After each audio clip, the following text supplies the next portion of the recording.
하는데요. 외부분들 오실 때 여러분들이 잘 숨기고 대접하면 좋겠습니다. 나그네 숨김에 열심을 내시기 바랍니다. 지금 3가정 남았는데 서로 자원해서 신청해 주시면 고맙겠습니다. 우리 교회가 여름이 되면 다 아우리치를 갑니다. 아우리치 한 번도 가지 않은 분도 많죠. 같이 아이들 데리고 좋은 데 여행 다니는 것보다 선교지 가면 훨씬 큰 은혜가 있습니다. 같이 선교지로 많이들 가시면 고맙겠습니다. 오늘 말씀 스가랴서 2번째 말씀입니다. 다시 시작하십시오 라는 제목으로 말씀 나누겠습니다. 체로키 부족에게는 손자들에게 인생의 원칙을 가르쳐주는 지혜로운 할아버지에 대한 전설이 있습니다. 할아버지가 손자를 앉혀놓고 말합니다. 얘야, 모든 사람 마음 안에는 2마리의 늑대가 살고 있지. 한 마리는 악한 늑대란다. 그 늑대는 분노와 질투, 용서하지 않는 마음, 교만, 게으름, 불평, 불만으로 똘똘 뭉쳐져 있단다. 또 한 마리의 늑대는 사랑과 친절, 겸손과 절제, 감사란다. 이 2마리의 늑대가 우리 마음 안에 늘 싸우고 있지. 어린 손자가 잠시 생각하다가 입을 열었어요. 할아버지, 그럼 어떤 늑대가 이길까요? 할아버지는 빙그레 웃으며 말합니다. 그야 네가 먹이를 많이 주는 늑대지.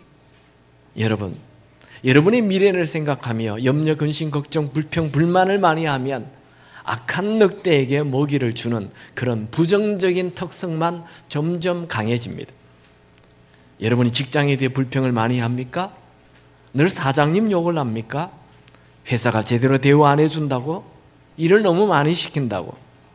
나는 되는 일이 없다고 신세 한탄을 합니까? 불평을 하면 일시적으로 해방감을 느낄지 몰라도 한번 피맛을 본 늑대는 점점 더 많은 피를 원합니다. 한번 불평하면 계속 불평하는 것이 버릇이 된다는 거지요. 여러분에게 불평하고 싶은 마음이 생겼어요? 그때 감사하면 좋은 미래가 열리고 그때 불평하면 나쁜 미래가 열립니다. 지금 여러분 눈에 보이는 환경만 바라보고 불평, 불만하고 산다면 결코 좋은 미래가 열리지 않습니다. 내 환경 너머에 나를 사랑하시고 나를 위해 놀라운 계획을 가지고 계시는 하나님을 바라본다면 풍성한 삶이 열리게 될 것입니다. 지난주에 본 스가랴 1장 1절에서 6절은 스가랴서의 서론에 해당하는 부분이고 그 부분에는 성전이 건축될 것을 말합니다. 왜 그들이 지금 절망 속에 있습니까? 포로로 살다가 돌아와서 성전 건축을 하는데 주변 나라 이방 사람들이 반대해서 그 성전 건축이 멈춰졌어요. 중단됐어요. 이제 다 포기했어요. 낙심이 됐어요. 절망 생겼어요. 그때 하나님은 다시 하나님께로 돌아와라 말씀하십니다. 어떤 사람이든지 다시 하나님께 돌아가면 살아납니다. 아무리 망한 사람이라도 하나님께 돌아오면 소망, 희망 생깁니다. 오늘은 스가랴에게 하나님 말씀이 임한 지 3개월 만에 다시 하나님의 말씀이 임합니다. 스가랴 1장 7절을 읽을까요? 시작. 다리오 왕 제2년 11째 달 곧 스바블 24일에 이또의 손자 베레가의 아들 선지자 스가랴에게 여호와의 말씀이 임하니라. 스가랴서 1장 1절에 다리오 왕 제2년 8월에 하나님 말씀이 임했고 1장 7절에 다시 11째 달에 3개월 만에 또 다시 하나님 말씀이 임했습니다. 여러분, 여러분의 삶에 늘 하나님의 말씀이 임하기 바랍니다. 성경을 읽어도 이게 뭐야 하면 나와 아무 상관이 없어요. 어떤 말씀을 읽다가 이 말씀이 나에게 확 와닿아야 돼요. 설교를 들어도 설교 아유 진짜 지루하다 그러면 아무 여러분과 상관없어요. 설교 중에 하나님 말씀이 여러분 마음 깊이 들어갈 수 있게 되기 바랍니다. 그 사람은 살아납니다. 이제 스가랴에게 하나님께서 8가지 환상을 보여줘요. 여러분, 하나님은 왜 이 스가랴에게 환상을 보여주죠? 지금 이스라엘 백성들이 바벨론 포로로 70년 살다가 고향 예루살렘에 돌아와 성전을 건축하려 했지만 주변 나라의 방해로 다 이제 포기했어요. 그들은 이제 하나님이 우리를 버리셨다. 무력감에 빠지고 아무런 열정도 비전도 없이 그저 죽지 못해 억지로 살아가고 있어요. 이때 하나님께서는 스가랴에게 성전 회복에 대한 환상을 보여주면서 희망을 주고 있는 거예요. 여러분, 여러분의 인생에 건강한 환상이 있기 바랍니다. 제2차 세계대전 빅터 프랭클이라는 사람은 유대인이라는 이유로 감옥에 끌려가서 죽음만을 기다리는 신세가 되었어요. 다른 유대인은 아무런 희망이 없어요. 그냥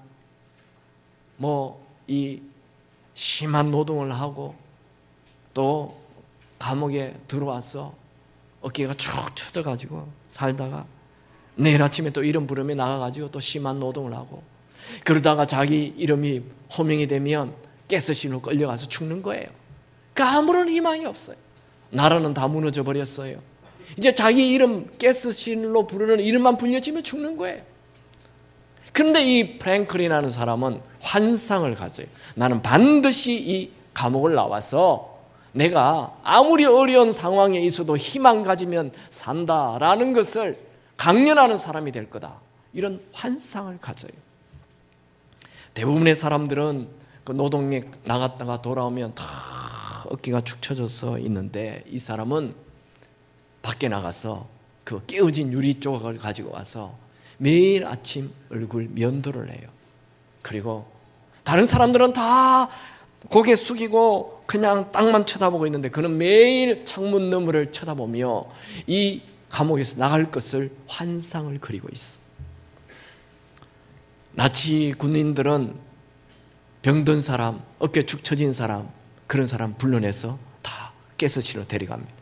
그런데 매일 창문 너머를 바라보며 희망을 가지고 있는 이 프랭클이라는 사람은 감옥, 그 가스실로 부르지 않아요. 차마 이름을 부를 수가 없었어요. 저렇게 희망 가지고 있는 사람 우리가 어떻게 죽이느냐.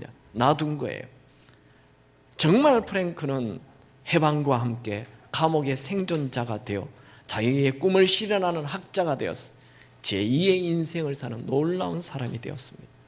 여러분, 인생에는 내 환경과 상관없이 비전, 환상이 있어야 합니다. 요엘에는 모든 사람들에게 하나님의 영 성령이 부어지면 노인이라도 환상을 가지게 된다 말씀하지요. 요엘서 2장 28절 볼까요? 시작. 그 후에 내가 내 영을 만민에게 부어주리니 너희 자녀들이 장래일을 말할 것이며 너희 늙은이는 꿈을 꾸며 너희 젊은이는 이상 볼 것이며 이게 이상이 환상입니다. 여러분 상황이 아무리 어려워도 여러분에게는 세상을 살릴 비전과 환상이 있기 바랍니다. 내 꿈이나 내 환상이 아니라 내 욕심의 환상, 내 성공의 환상이 아니라 하나님의 환상, 하나님의 비전이 여러분 가슴 안에 있기 바랍니다. 꿈이 있는 사람, 환상이 있는 사람은 언제나 열정적인 인생을 삽니다. 오늘 여러분을 향한 하나님의 환상을 가지는 은혜가 임하시기 바랍니다. 꿈과 환상을 가진 사람은 이 세상에 어려운 것 다 이겨냅니다. 이제 스가랴에게 이 환상을 보여주자 스가랴는 이 환상이 뭔지 물어봐요. 8절을 볼까요? 시작. 내가 밤을 보니 한 사람이 붉은 말을 타고 골짜기 속 화석류 나무 사이에 섰고 그 뒤에는 붉은 말과 자줏빛 말과 백마가 있기로. 화석류 나무 사이에 붉은 말을 타고 있는 한 사람이 나타났어요. 그 주위에 또 다른 말들, 붉은 말, 백마 이런 것들이 가득 있어요.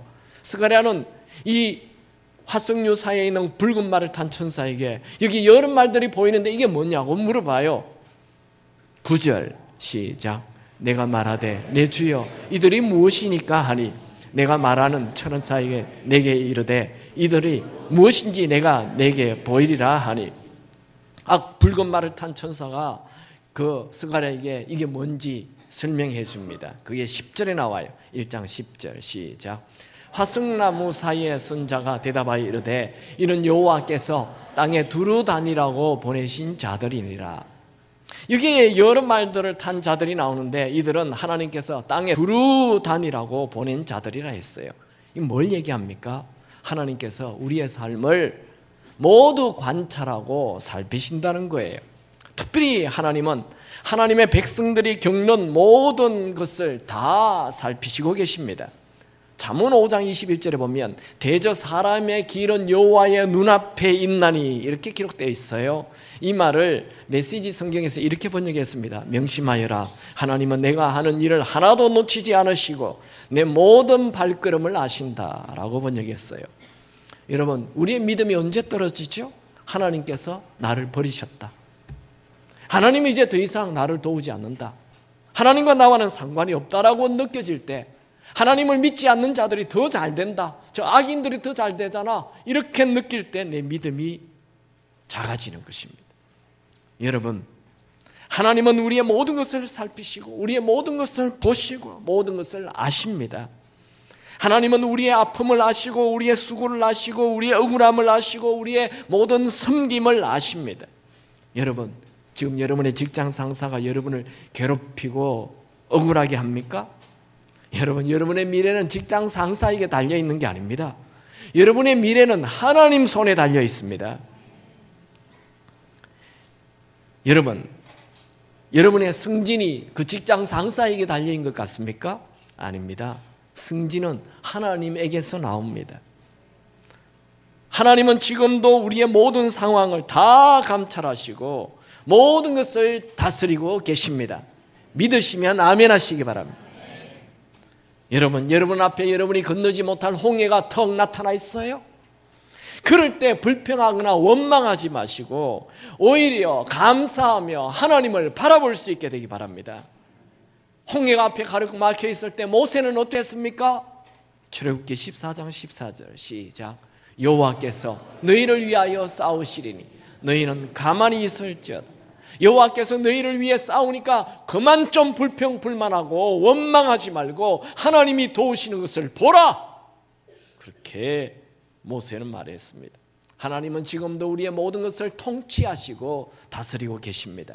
계시록 19장 6절에 할렐루야, 주 우리 하나님 곧 전능하신 이가 통치하시는 도다. 사실 하나님께서 이렇게 천사를 보내가지고 우리가 어떻게 사는지 살펴볼 필요가 없어요. 하나님은 천사 보내지 않아도 우리의 모든 것을 다 알고 계세요. 그런데 왜 이런 환상을 보여줍니까? 그것은 스가랴에게 하나님이 천사를 보내서 이 땅에 있는 모든 것을 보고받고 계신다라는 것을 시각적으로 보여주기 위하여, 이해하기 위하여 이런 환상을 보여준 것입니다. 이제 이 모든 것을 관찰하고 돌아온 천사들이 어떻게 말합니까? 스가랴 1장 11절 12절 같이 읽습니다. 그들이 화석류나무 사이에서 온 여호와의 천사에게 말하되 우리가 땅에 두루 다녀보니 온 땅이 평안하고 조용하더이다 하더라. 여호와의 천사가 대답하여 이르되 만군의 여호와여, 여호와께서 언제까지 예루살렘과 유다 성읍들을 불쌍히 여기지 아니하리 하시나이까? 이를 노하신 지 70년이 되었나이다 하매. 여기 보면 조금 어려워요. 온 땅이 평안하고 조용하다라는 말이 조금 앞뒤가 안 맞는 말이거든요. 그래서 이 말의 뜻을 다시 알아야 합니다. 이 온 땅이 평안하고 조용하다는 말을 좀 더 알려면 15절에 나와 있어요. 안이란 여러 나라 때문에 라는 말이 나오죠. 안이란 여러 나라라는 것은 평온하고 조용하다라는 말과 똑같은 말이에요. 다시 말하면 예루살렘 유대인들을 70년 동안 괴롭히는 그 이방인의 나라들이 안일함에 빠져 있어 평안하다는 게 말이 됩니까? 라고 말하는 거예요. 이때 하나님께서 어떻게 대답합니까? 스가랴 1장 13절 14절 시작. 여호와께서 내게 말하는 천사에게 선한 말씀, 위로하는 말씀으로 대답하시더라. 내게 말하는 천사가 내게 이르되 너는 외쳐 이르기를 만군의 여호와의 말씀에 내가 예루살렘을 위하며 시온을 위하여 크게 질투하며. 이 천사의 질문이 사실 스가랴의 질문이기도 합니다. 하나님께서 정말 살아계신다면 하나님께서 선택하신 백성이 그 이스라엘이 이방 나라와 전쟁에서 패배하고 이방인들에게 포로로 끌려가서 70년 산다는 게 말이 됩니까? 이게 바로 스가랴의 질문이에요. 그 이방인들이 우리를 짓밟고 그렇게 평온하게 안일하게 잘 산다는 게 말이 됩니까? 하고 묻고 있는 거예요. 그때 하나님의 대답은 내가 이스라엘 백성들이 우상 섬기기 때문에 크게 질투하기 때문에 예루살렘을 징벌했다라고 말씀하시고, 그리고 덧붙이기를 이스라엘 백성에게 고통을 주고 안일하게 거짓 평안 속에 있는 그들에 대하여서 내가 진노하겠다 말씀하십니다. 그게 15절이죠. 읽겠습니다. 안일한 여러 나라들 때문에 심히 진노하나니 나는 조금 노하였거늘 그들은 힘을 내어 고난을 더하였습니다. 하나님께서 이스라엘 백성들이 세상의 풍요와 세상의 음란에 빠지고 우상 숭배에 빠지자 질투하셔서 회초리를 들어 징계합니다. 그런데 그 회초리로 사용된 이방인들이 하나님이 생각하는 것보다도 훨씬 더 많이 이스라엘 백성들을 큰 고난에 빠지게 했으니 하나님께서 그 이방 나라들을 심판하시겠다는 거예요. 여러분 주위에 있는 악한 자들이 안일함과 교만함을 가지고 살아갈 때 하나님은 그들이 가지고 있는 그 거짓 평안을 다 깨어버리겠다는 거예요. 이런 말씀을 들은 스가랴는 큰 위로가 됐어요. 여러분, 하나님은 하나님의 백성을 괴롭히는 자들을 반드시 심판하십니다. 하나님은 다시 말씀하십니다. 16절 17절 읽겠습니다. 그러므로 여호와가 이처럼 말하노라. 내가 불쌍히 여김으로 예루살렘에 돌아와선저 내 집이 그 가운데에 건축되리니 예루살렘 위에 먹줄이 쳐지리라. 만군의 여호와의 말이니라. 그가 다시 외쳐 이르기를 만군의 여호와의 말씀에 나의 성읍들이 넘치도록 다시 풍부할 것이라. 여호와가 다시 시온을 위로하며 다시 예루살렘을 택하리라 하라 하니라. 하나님은 바벨론의 포로로 끌려가 70년 동안 포로살이를 한 이스라엘 백성들에게 내가 너희들을 질투하도록 사랑하신다 말씀하였습니다. 그리고 아무런 군대도 없고 아무 왕도 없고 아무런 도와주는 자도 없고 아무 돈도 없이 초라하게 살아가는 그들에게 예루살렘 빈터는 다시 설계가 되고 다시 먹줄이 쳐지고 다시 건축이 되고 다시 회복될 것을 말씀하시고 모든 성읍들이 다시 풍성해질 것을 말씀하십니다. 여러분 16절에 17절에 계속 나오는 한 단어가 있는데 그 단어는 다시라는 단어예요. 그가 다시 외쳐 이르기를 다시 풍부할 것이라. 다시 시온을 위로하며 다시 예루살렘을 택하리라. 이 다시는 내가 하는 다시가 아니에요. 여호와가 이처럼 말하노라. 만군의 여호와의 말이라. 만군의 여호와의 말씀에 여호와가 다시. 여러분 내가 다시 하는 것은 조금 하다가 또 다시 포기하게 돼요. 내 결심은 오래 가지 않아요. 그러나 하나님께서 다시 하시는 일은 반드시 이루어집니다. 이것을 하나님의 열심이라 표현합니다. 다시 성전을 지으십시오. 다시 예배를 드리십시오. 다시 그분께 돌아오십시오. 다시 그분을 사랑하십시오. 다시 꿈을 꾸십시오. 다시 그분의 환상을 가지십시오. 하나님은 여러분을 다시 일으키실 것입니다. 악수합시다. 다시 일어납시다. 한 번 더요. 다시 시작합시다. 다시 비전 가집시다. 여러분, 지금 하나님께서 스가랴에게 이런 말씀을 전할 때 이스라엘 사람들의 상태가 어떻게 됐어요? 좋아졌어요? 하나도 좋아지지 않았어요. 여전히 예루살렘 성읍은 황폐해졌고 다 무너졌고 성전 짓는 것은 불가능해졌고 여전히 페르시아의 식민지로 초라하게 비참하게 살아가고 있어요. 여러분, 나를 바라보지 마시고 하나님을 바라보시기 바랍니다.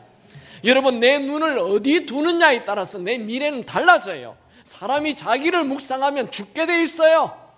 여러분을 묵상하지 마시고 여러분을 이 땅에 보내신 하나님을 바라보시고 묵상하시기 바랍니다. 나에게는 길이 없어도 하나님에게는 길이 있습니다. 나에게는 희망 없어도 하나님에게는 희망이 있습니다. 하나님에게는 내가 생각하지 못하는 대역전이 준비되어 있습니다. 홍해가 갈라집니다. 사막에 길이 납니다. 빈 하늘에 만나와 메추라기가 내립니다. 반석에 물이 터집니다. 군대 하나 없이 가나안 땅을 다 차지하게 됩니다. 여러분, 하나님은 우리가 힘이 없고 무력하고 병들고 초라하게 사는 것 원치 않습니다. 하나님은 하나님을 믿는 우리의 삶이 풍성한 삶이 되기를 원하십니다. 세상의 꼬리가 아니라 세상을 다스리는 자가 되기를 원하십니다. 세상에 짓밟힘을 당하는 자가 아니라 세상을 이끌어가는 자가 되기를 원하십니다. 초라한 자가 아니라 부유한 삶을 살기를 원하십니다. 여러분의 가정이 초라하십니까? 다시 풍성한 삶을, 가정을 생각하시기 바랍니다. 여러분의 자녀들이 꿈이 없습니까? 다시 여러분의 자녀들이 이 세상을 다스리는 꿈을 꾸게 하십시오. 나는 못하지만 하나님은 하실 수 있습니다. 여러분, 우리는 망하기 위하여 이 땅에 태어나지 않았어요. 우리는 하나님의 자녀로 이 땅에 태어났어요. 우리는 부모의 실수로 태어난 자가 아닙니다. 태초부터 하나님의 계획 속에서 이 땅에 태어난 거예요. 에베소서 1장 4절 말씀 읽겠습니다. 곧 창세전에 그리스도 안에서 우리를 택하사 우리로 사랑 안에서 그 앞에 거룩하고 흠이 없게 하시려고 창세전에 택하였다는 거예요. 스가랴 1장 16절에 성전을 내 집이라고 말씀하고 1장 17절에 예루살렘 성읍은 나의 성읍이라고 말했어요. 저 이스라엘 사람들은 하나님의 백성이라는 거예요. 여러분, 하나님은 하나님께서 선택한 자 포기하지 않습니다. 이것을 하나님의 고집이라고 말합니다. 여러분의 성읍이 다 무너졌습니까? 여러분의 가정이 다 무너졌습니까? 여러분의 성전이 다 무너졌습니까? 예배가 다 무너졌습니까? 하나님은 다시 여러분의 가정과 여러분의 예배가 살아나길 원하십니다. 여러분, 여러분의 개인의 미래에 아무런 희망이 없습니까? 여러분의 가정에 아무런 생기가 없습니까? 예수님이 왜 오셨죠? 요한복음 10장 10절, 내가 온 것은 양으로 생명을 얻게 하고 더 풍성히 얻게 하려는 것이라. 집에 갔는데 아무 생기가 없어요. 남편을, 아내를 만났는데 사람이 죽었어요. 그거 하나님의 뜻이 아니에요. 예수님이 주인 되면 그 생기 없는 사람이 생기 넘치게 되고 그 죽어가는 가정이 다시 생기가 풍성해지는 것입니다. 하나님은 여러분의 삶이 우울하고 낙심하고 절망에 빠져 억지로 살아가는 것을 원치 않습니다. 하나님은 여러분이 풍성한 삶을 누리는 삶을 살기를 원하십니다. 이게 스가랴에게 보여준 첫 번째 환상이었어요. 또 두 번째 환상이 보여줍니다. 그것은 4개의 뿔들과 4명의 대장장입니다. 1장 18절 읽습니다. 내가 눈을 들어본 적 4개의 뿔이 보이기로. 이게 두 번째 환상이에요. 보이면 뭐합니까? 내가 알아야지. 무슨 환상인지 모르잖아요. 물어봐요. 이게 뭐냐고. 그때 말합니다. 1장 19절 시작. 이에 내게 말하는 천사에게 묻되 이들이 무엇이니까 하니 내게 대답하되 이들은 유다와 이스라엘과 예루살렘을 흩뜨린 뿔이니라. 천사의 설명은 이 4개의 뿔이란 이스라엘 백성들을 흩어버린 어떤 세력을 말합니다. 성경의 뿔이라는 것은 어떤 권세와 능력, 힘을 상징합니다. 여기에 이스라엘과 예루살렘을 해친 4개의 뿔이란 학자들마다 견해가 다른데 이 건강한 해석은 바벨론, 페르시아, 그리스, 로마를 상징한다는 학설입니다. 저도 그걸 믿습니다.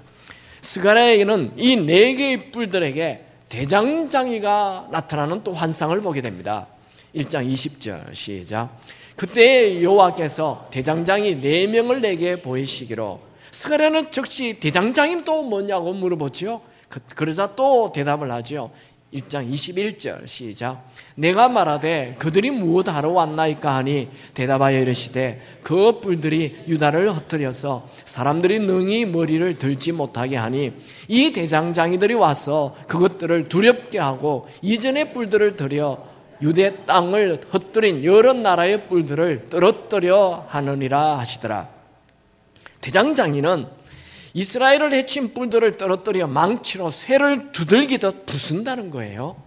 여러분, 소뿔이나 이런 사슴뿔이나 아무리 강해도 그 망치로 때리면 다 부서져 버리는 거 아니겠습니까? 정말 역사적으로 보면 이스라엘을 지배했던 바벨론, 페르시아, 그리스, 로마 다 무너졌어요. 그 당시에는 절대로 무너지지 않을 것 같은 강력한 힘을 가진 나라였습니다. 여러분, 어떤 어려움이 여러분을 애워싸고 여러분을 고통 주고 한다 하여도 두려워하지 마십시오. 세계 역사는 하나님 손에 달려 있습니다. 이 역사의 주인은 하나님이십니다. 저는 오늘 이 스가랴서를 통해 두 개의 메시지를 전하기 원합니다. 첫 번째는 하나님은 질투의 하나님이라는 거예요. 다시 1장 14절을 보죠. 시작. 내게 말하는 천사가 내게 이르되 너는 외쳐 이르기를 만군의 여호와의 말씀에 내가 예루살렘을 위하며 시온을 위하여 크게 질투하며. 저는 성경을 읽다가 하나님께서 질투한다는 말씀에 좀 황당함을 느껴요. 하나님께서 모세에게 10계명을 줬죠.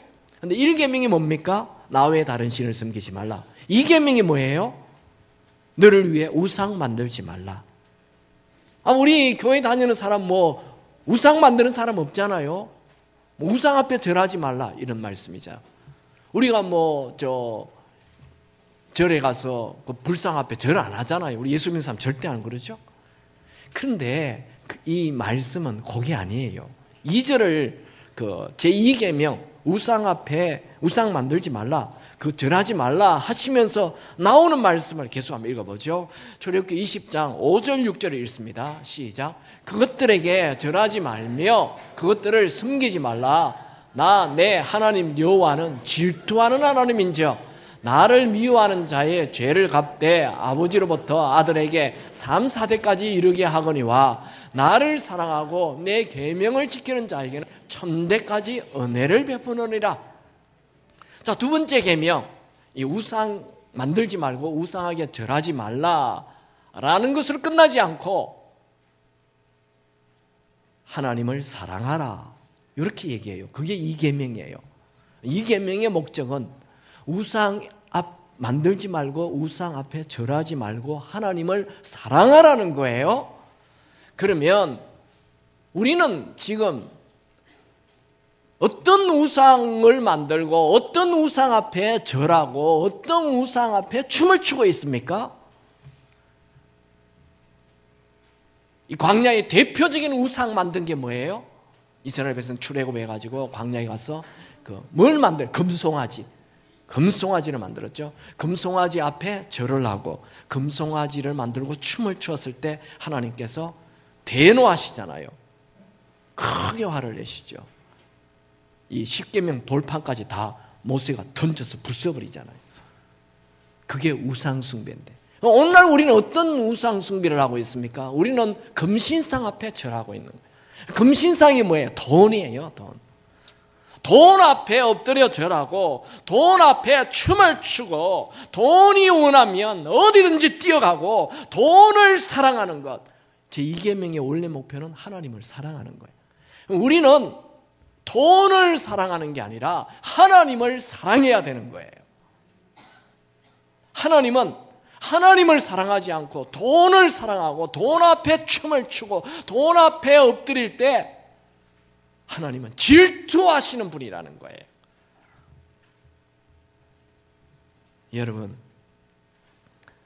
여러분들은 하나님을 사랑하시기 바랍니다. 하나님은 하나님을 사랑하기보다 돈을 사랑할 때 질투하십니다. 그리고 이게 출애굽기 20장에 10계명을 주셨잖아요. 그리고 출애굽기 34장에 또다시 똑같은 얘기를 합니다. 같이 읽을까요? 34장 14절 시작. 너는 다른 신에게 절하지 말라. 여호와는 질투라 이름하는 질투의 하나님이라. 이게 모세가 하나님을 소개할 때 하나님은 질투의 하나님이다 이렇게 소개했어요. 모세 다음에 이스라엘을 이끌어갔던 사람이 여호수아죠. 여호수아가 죽기 직전에 마지막으로 한 말이 뭔지 아세요? 여호수아는 총 24장으로 되어 있는데 24장 19절에 여호수아의 마지막 설교예요. 시작. 여호수아가 백성에게 이르되 너희가 여호와를 능히 숨기지 못할 것은 그는 거룩하신 하나님이요 질투하시는 하나님이시니 너희의 잘못과 죄들을 사하지 아니하실 것임이라. 이 여호수아가 왜 이런 얘기를 합니까? 이스라엘 백성들이 광야에 있을 때는 하나님 그래도 따라다니고 하는데 전쟁이 있을 때 하나님 따라다니고 하는데 가나안 땅, 풍요의 땅에 들어와서 그 풍요에 빠져서 하나님을 사랑하지 않고 돈을 사랑하고 이 세상에 빠져버린다는 거예요. 그럴 때 하나님은 질투하는 하나님이시라 그렇게 소개하고 있어요. 모세도 하나님은 질투하시는 하나님, 여호수아도 하나님은 질투하시는 하나님. 오늘 본문 스가랴서에서도 하나님은 질투하시는 하나님. 이렇게 소개되고 있습니다. 저는 이런 말씀에 굉장히 황당해요. 당황이 돼요. 어찌 하나님이 온 우주를 창조하신 그 전지전능하신 만왕의 왕인 하나님이 초라하고도 초라한 이 벌레만도 못한 이 먼지 같은 나를 놓고 질투하시다뇨. 내가 뭐라고? 이것은 하나님이 얼마나 나를 사랑하시는지 보여주시는 말씀입니다. 여러분, 내 남편이 자꾸 다른 여자에게 눈길을 주는데 질투 생기지 않아요? 나는 뭐 마음이 커서 끄떡없다. 네, 그 수상한 부인이지요. 내 남편이 다른 여자와 잠을 같이 자고 그 여자에게 푹 빠져 있는데 질투가 없다면 말이 됩니까? 아내가 남편이 다른 여자에게 빠져 있을 때 질투하는 것 당연한 것입니다. 왜 질투하죠? 내가 사랑하기 때문에 질투하는 거예요. 사랑과 질투는 같은 말입니다. 내가 사랑할수록 질투는 더 커집니다. 내가 사랑을 다 쏟았는데 사랑을 많이 쏟으면 쏟을수록 질투는 더 커집니다. 하나님은 이스라엘 백성들을 그냥 질투한다고 말씀하지 않고 크게 질투하신다고 말씀하고 있습니다. 여러분, 인체 신비 아시죠? 인체 신비 제가 전시하는 데 가서 봤는데요. 사람의 세포는 여자는 60조개, 남자는 100조개가 있다고. 이 100조개를 하나님이 다 만드는 거예요. 하나하나 다. 세포 하나 안에는 또 우주가 있대요. 사람이 상상도 할 수 없는 놀라운 우주가 그 세포 하나 안에 들어있어요. 사람의 실핏줄을 일직선으로 다 연결한다면 지구 2바퀴 반을 돈대요. 사람의 폐는 이 폐포라는 공기 주머니로 만들어져 있는데 이 공기 주머니가 약 300만 개나 있대요. 이 안에, 폐 안에요. 그걸요 다 이렇게 펴면, 평평하게 펴면 테니스 코트 2개가 된대요.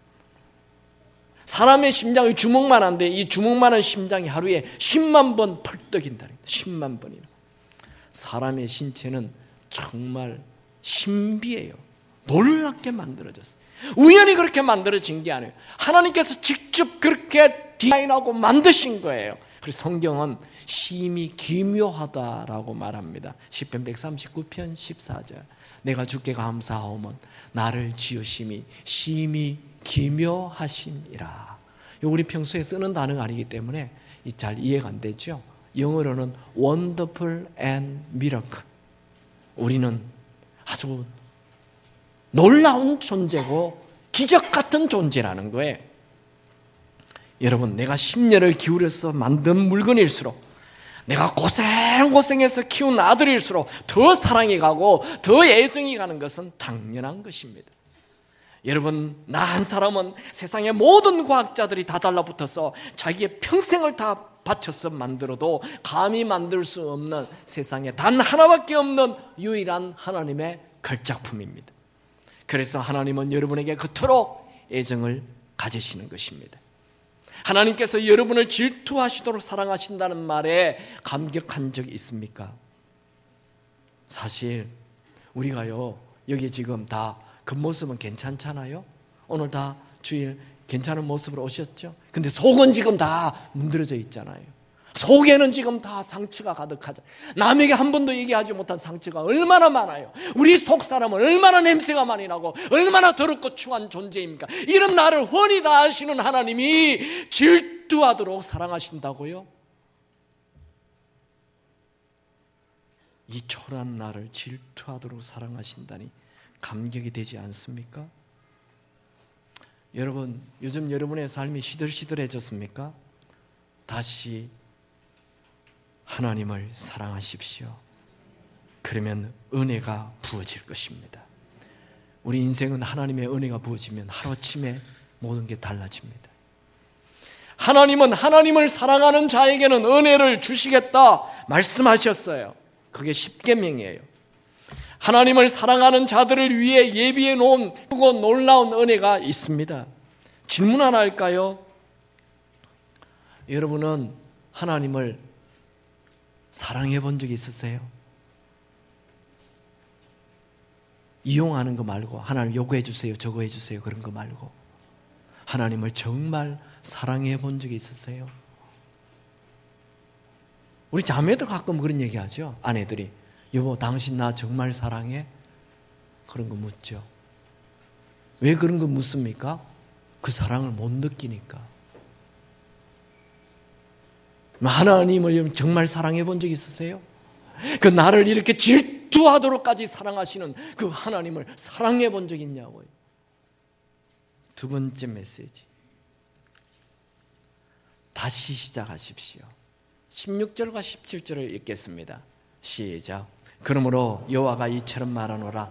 내가 불쌍히 여김으로 예루살렘에 돌아왔은즉 내 집이 그 가운데에 건축되리니 예루살렘 위에 먹줄이 쳐지리라. 만군의 여호와의 말이니라. 그가 다시 외쳐 이르기를 만군의 여호와의 말씀에 나의 성읍들이 넘치도록 다시 풍부할 것이라. 여호와가 다시 시온을 위로하고 다시 예루살렘을 택하리라 하라 하니라.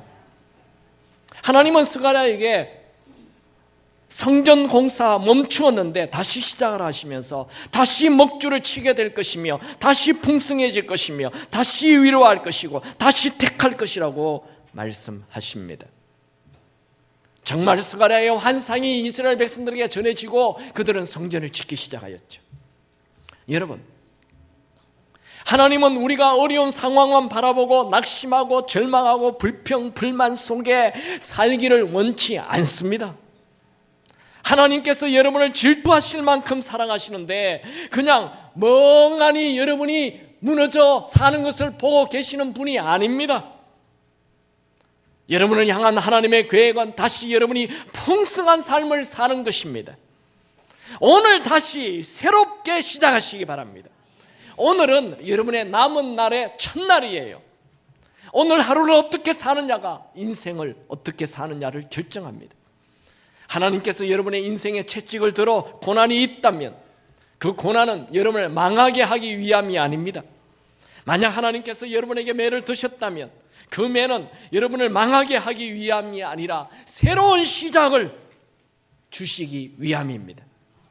지금 여러분에게 고통이 있습니까? 그 고통은 다시 새롭게 시작하라 라는 하나님의 사인입니다.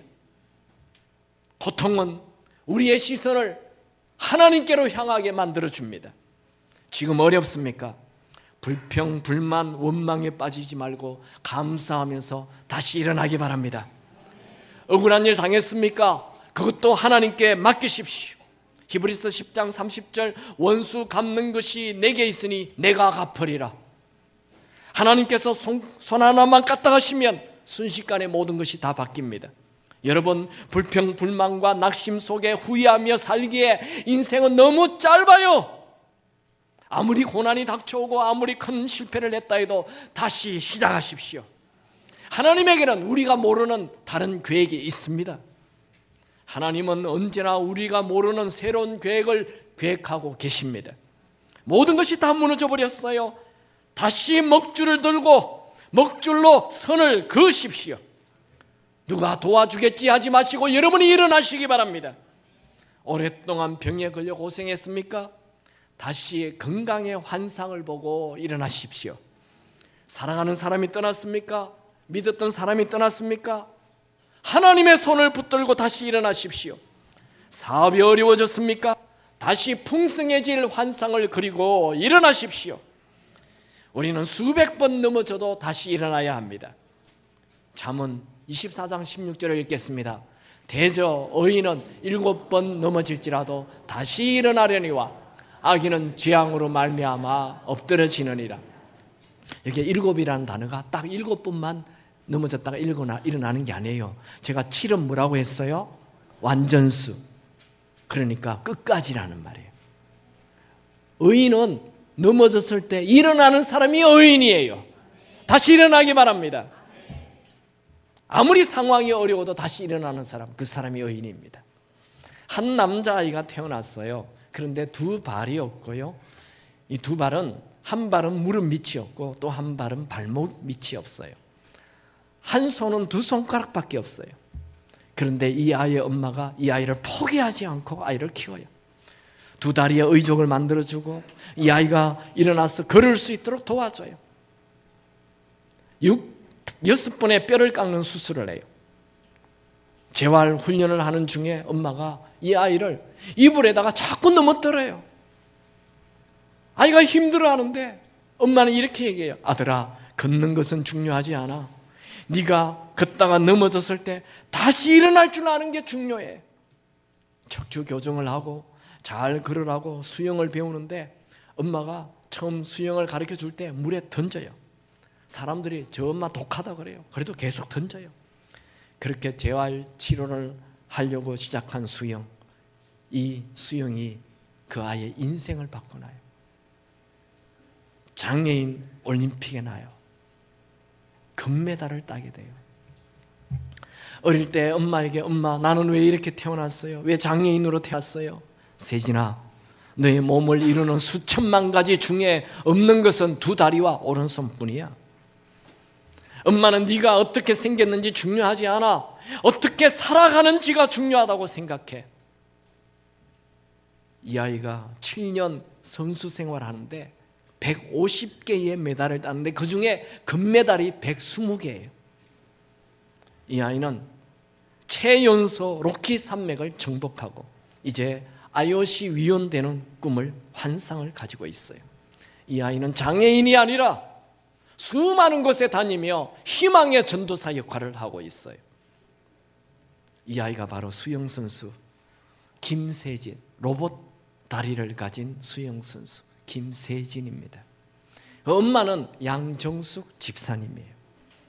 놀라운 것은 이 세진이의 엄마는 배로 이 아이를 낳은 게 아니고 가슴으로 이 아이를 낳았어요.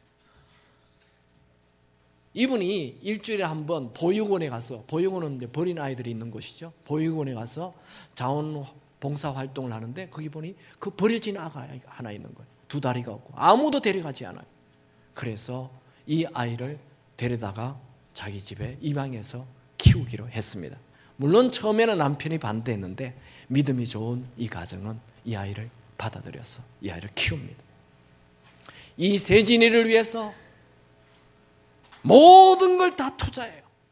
집도 팔고 모든 걸 다 투자해서 이 아이가 완전한 성숙한 자가 정상적인 삶을 살 수 있도록 도와줘요.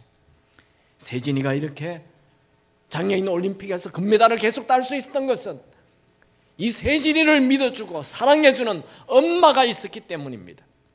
여러분, 우리에게는 이 세진이 엄마 정도가 아니라 우리에게는 우리를 질투하기까지 사랑하시는 하나님이 계십니다. 그 하나님께서 우리에게 다시 일어나라 말씀하십니다. 여러분, 넘어졌습니까? 넘어졌으니까 다시 일어나십시오. 여러분, 회복의 환상을 보고 다시 일어나십시오. 여러분, 우리는 절망 속에 살도록 창조되지 않았습니다. 우리에게는 우리를 열렬히 사랑하시는 하나님이 계십니다. 그 하나님이 우리 편이십니다. 여러분, 상황 바꾸려 하지 마시고 먼저 내 마음 바꾸십시오. 내가 먼저 하나님을 진심으로 사랑하십시오. 여러분의 마음을 하나님께 던지십시오. 그러면 하나님의 은혜가 임하여 여러분 인생에 놀라운 기적이 일어나게 될 것입니다. 아인슈타인은 이런 말을 했어요. 인생에는 두 가지의 삶의 모습이 있다. 하나는 기적 같은 것이 없다고 믿는 삶이고 또 다른 하나는 세상의 모든 것이 다 기적이라고 믿는 삶이다. 기적이 있습니다. 다시 시작하십시오. 여러분 혼자 다시 시작하는 게 아니라 성령 하나님과 함께 다시 시작하십시오. 성령 하나님은 여러분에게 환상 주십니다. 성령 하나님은 연약한 우리를 도우십니다. 다시 시작하시길 축원합니다.